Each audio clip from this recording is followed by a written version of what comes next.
Squid game season 2 এর ending দেখে কি তোমাদের মাথা ঘুরে গেছে? এক ম্যাসিভ ক্লিফহ্যাঞ্জার। কিন্তু ওয়েট, ফ্যান্সের একটা শকিং থিওরি এখন পুরো ইন্টারনেট জুড়ে ভাইরাল। তুমি রেডি তো শুনতে? Let's dive into it. Season 2 এর আমরা দেখেছি জিনহু ফিরে এসেছে সেই ডেডলি কম্পিটিশনে, কিন্তু এইবার তার মিশন একটাই, এই সিনিস্টার অর্গানাইজেশনটাকে পুরোপুরি ধ্বংস করা। কিন্তু জিহানস জার্নি এখন এমন একটা দিকে যাচ্ছে যেটা অনেকেই ভাবছে এটা এক ভিলেন অরিজিন স্টোরি। অনেকে বলছে জিহান আস্তে আস্তে দ্য ফ্রন্টম্যানের মতো কিছুদের ট্রান্সফর্ম হতে যাচ্ছে। ইমাজিন করো, সেই ইনোসেন্ট প্লেয়ার 4, 5, 6 যাকে আমরা সিজন 1-এ দেখেছি, সিজন 3-এ হতে পারে সিরিজের মোস্ট সিনিস্টার ক্যারেক্টার। টুইটারে রায়না মার্মেডের থিওরি যা শুনে রীতিমতো অবাক।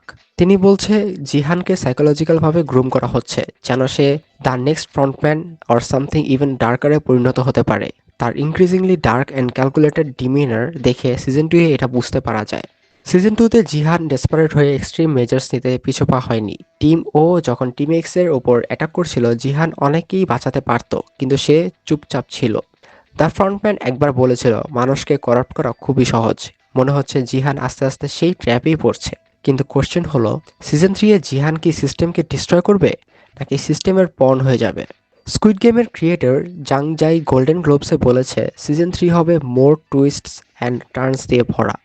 ফ্যান্সরা বলছে এটা হবে সবচেয়ে ব্লাডিয়ার এবং অ্যাকশন প্যাকড সিজন, যেখানে জিহান এর একটি অপশন থাকবে, স্যাক্রিফাইস অর সার্ভাইভাল। তাহলে তুমি কি মনে করো, জিহান সিজন 3 হিরো থাকবে নাকি ভিলেন হয়ে যাবে? কমেন্ট করে জানাও যদি তোমার কোনো ফ্যাক্ট বা থিওরি জানা থাকে।